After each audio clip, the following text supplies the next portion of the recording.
620 here, Big 550 KTRS. It was just about a year ago. We were doing a broadcast, and we were on location, and John Biver was so hoarse he couldn't speak.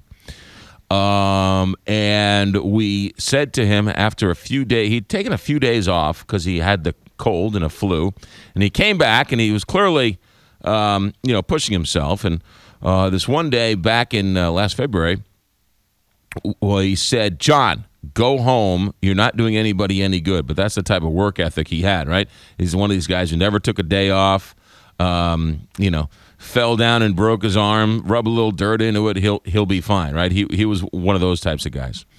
And so we forced him to take a couple of days off to get healthy.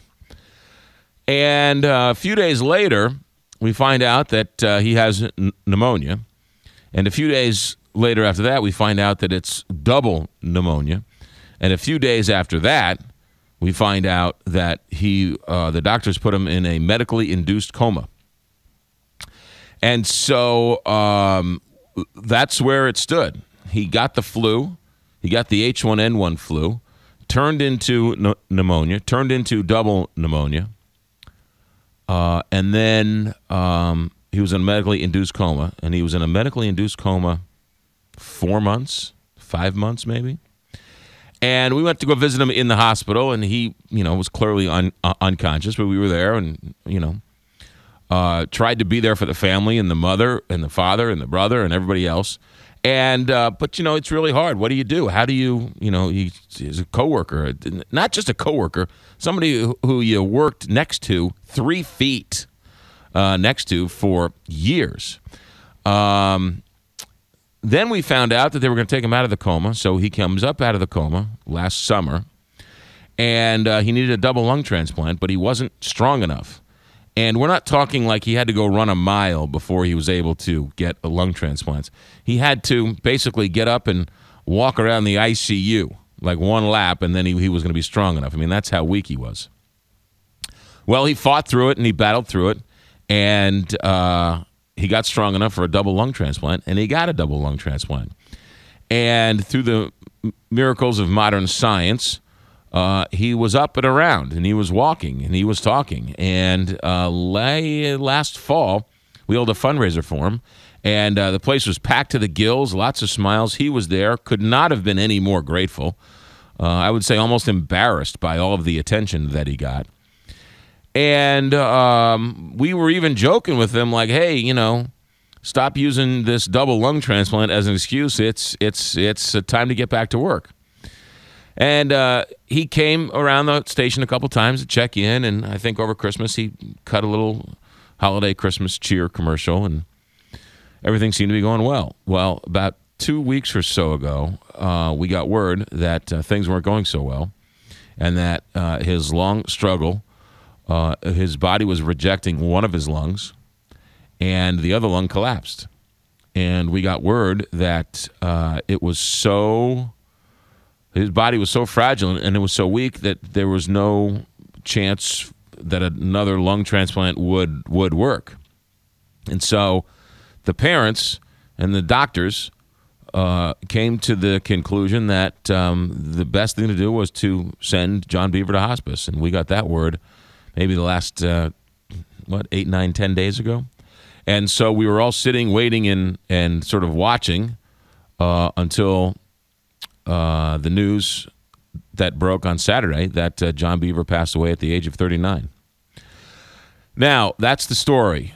That just tells you what happened, but that doesn't tell you anything about John Biver and you'll hear everybody say that John Biver was somebody who never said a bad word about anybody.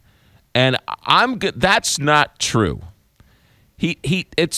I heard him say, when you're talking about the gold standard, when somebody did something in which John Biver thought was inappropriate or not acceptable or rude or something along those lines, he would roll his eyes and say, yes, yes, and he wouldn't. You knew you knew somebody had wronged him. You knew somebody did something that was inappropriate, whether to him or something he saw that was inappropriate, and he just said, yeah, and he'd sort of get a real stern look on his face.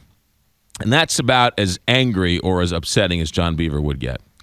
John Biver was the board op for the radio show. And in radio parlance, that is, the man sits 3 feet from you and tells you when to talk, tells you when to be quiet, tells you what commercial to talk about, tells you basically he's your eyes and ears. And he's when the world is, I don't do anything unless John Biver told me to do it.